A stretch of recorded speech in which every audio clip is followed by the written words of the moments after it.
Et pour nous donner plus d'éclaircissements, nous avons le plaisir d'avoir en ligne Dr Essam Abdel Fattah, professeur d'analyse de discours politique. Dr Essam Abdel Fattah, bonjour et bienvenue avec nous. Oui, bonjour.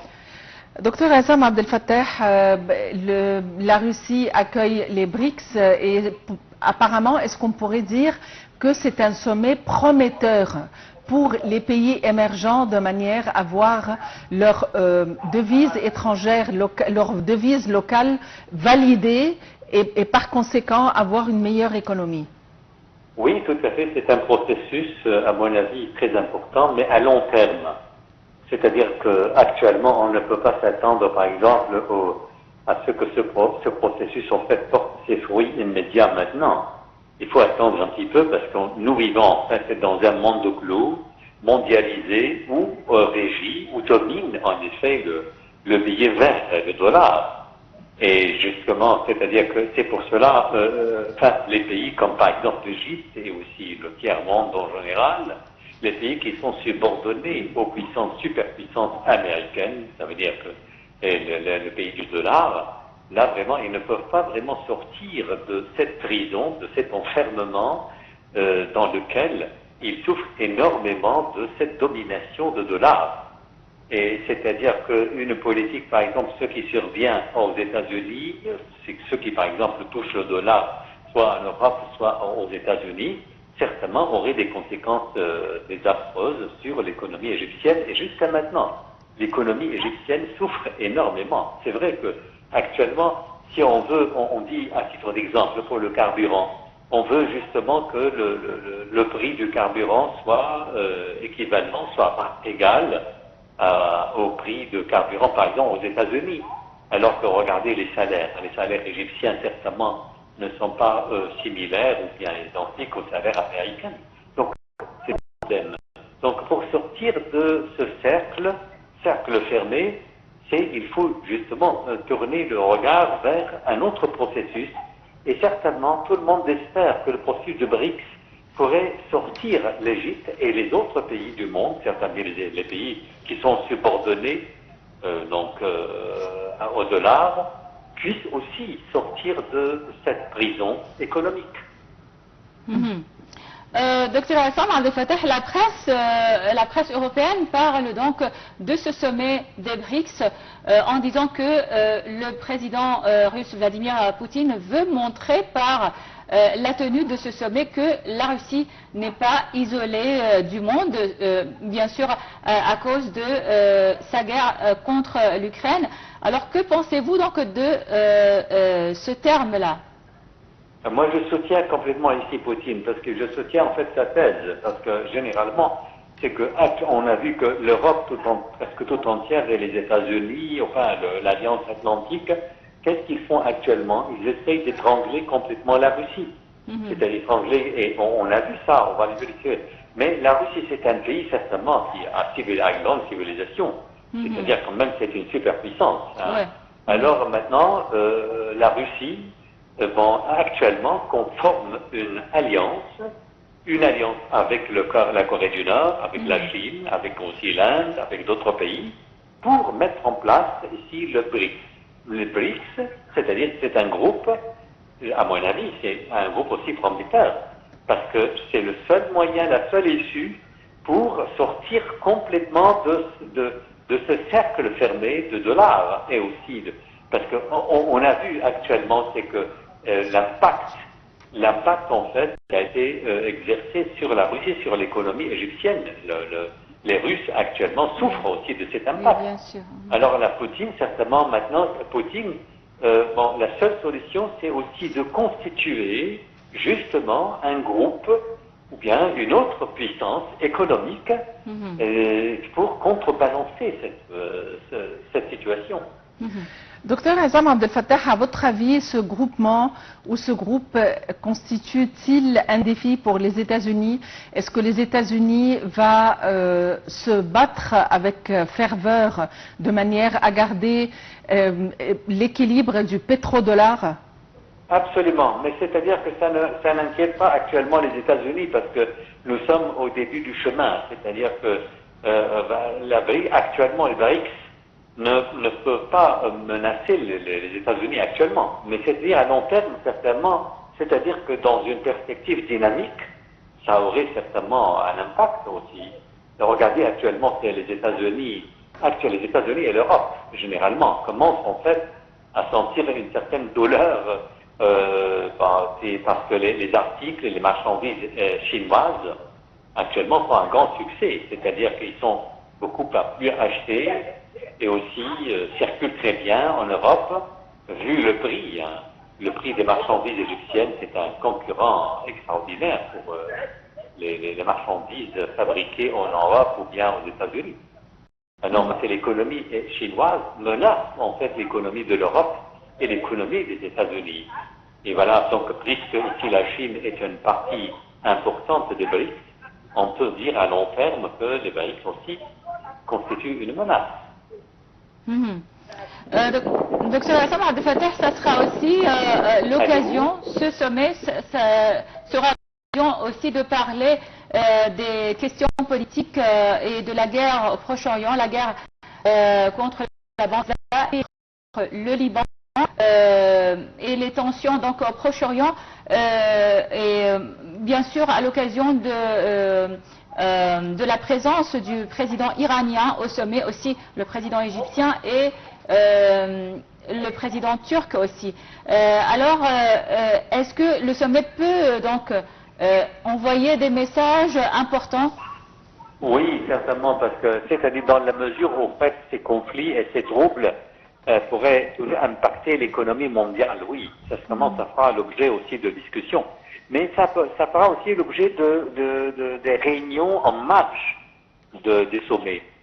Mais c'est-à-dire que certainement, parce que le conflit actuel, soit le conflit, enfin la crise ukrainienne ou aussi le conflit au Moyen-Orient, certainement, tout ça, ce sont des conflits qui ont un impact très nocif justement sur l'économie mondiale. Ça, on le sait très bien. Et c'est pour là que ça pourrait faire l'objet aussi de discussions qui se déroulent au sommet et en marge du sommet.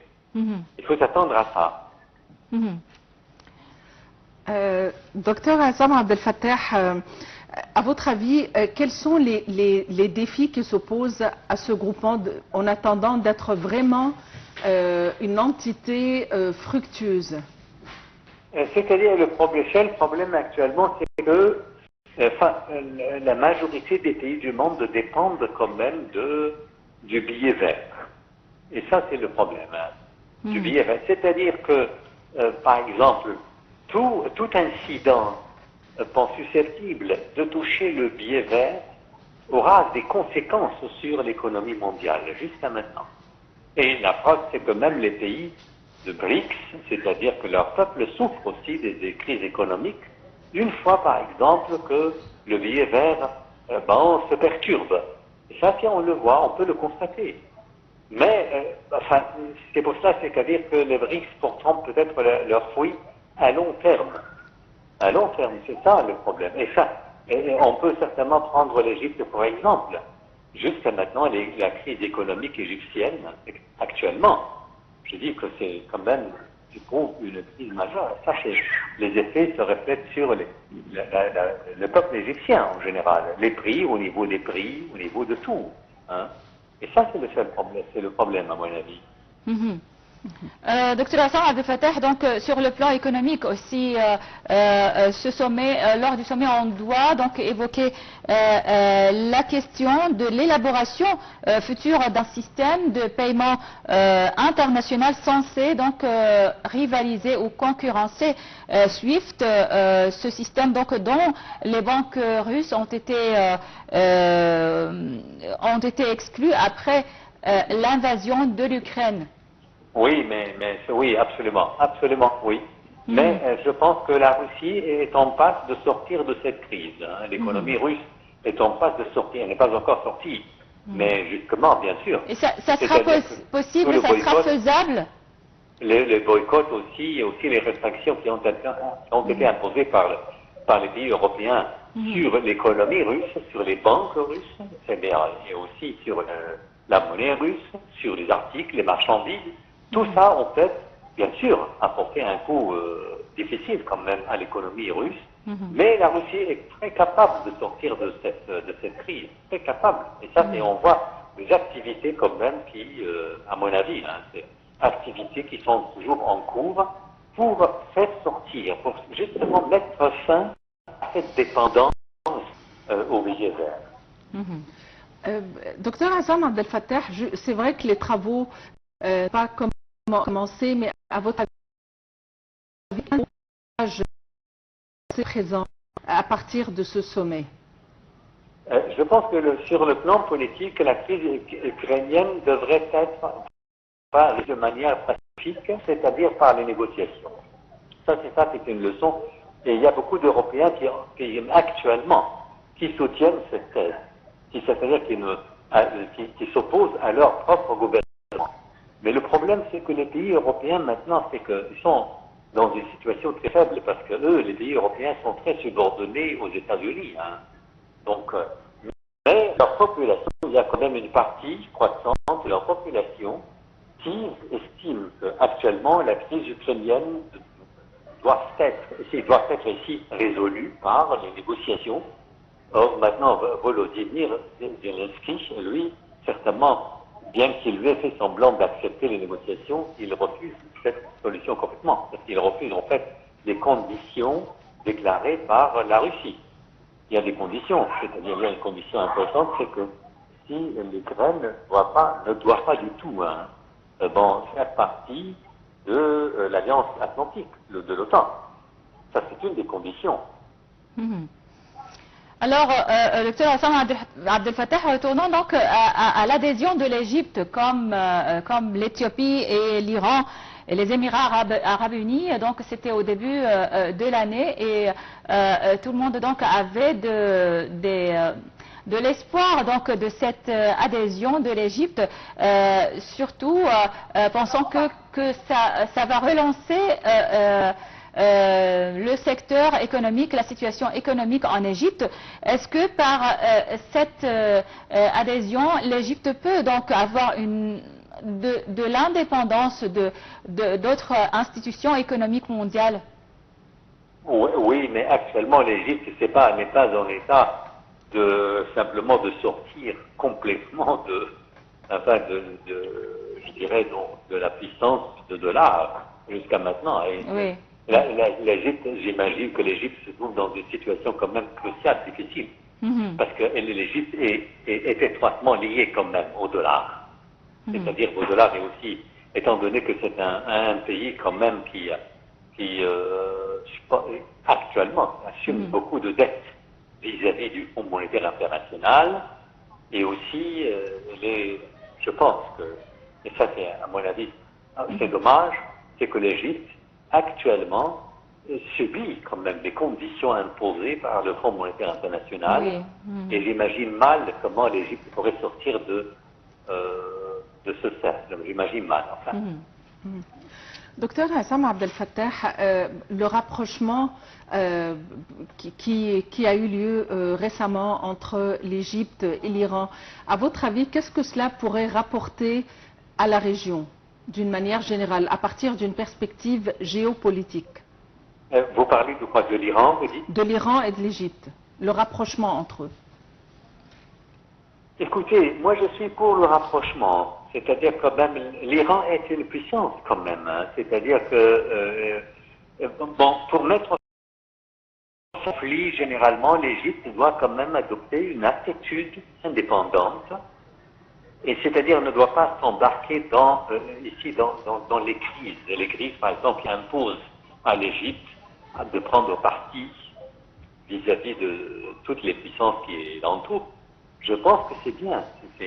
C'est-à-dire que je suis favorable, en fait, à ce genre de politique. Parce que moi, loin certainement des conflits entre chiites et sunnites, sont des conflits confessionnels, je pense que l'Iran, quand même, est une partie importante. Et que ça, on l'a vu même avec les pays du Golfe. Il y a quand même un rapprochement. On a vu, par exemple, il y a des visites échangées entre la diplomatie iranienne, la diplomatie des pays du Golfe, les pays d'Europe qui sont considérés qui considèrent l'Iran comme un ennemi invétéré. Actuellement, il y a un rapprochement. Alors pourquoi pourquoi l'Égypte ne puisse pas le faire? Il faut que l'Égypte quand même décide des discussions importantes, parce que l'Iran a son rôle dans la région. Bon, alors, Dr Assam Abdel Fattah, analyste politique, merci beaucoup pour votre intervention et passez une excellente journée. Je pense bien qu'on va passer à un autre reportage sur le discours du président Al-Sisi. Évidemment, mais juste après cette pause. À tout de suite.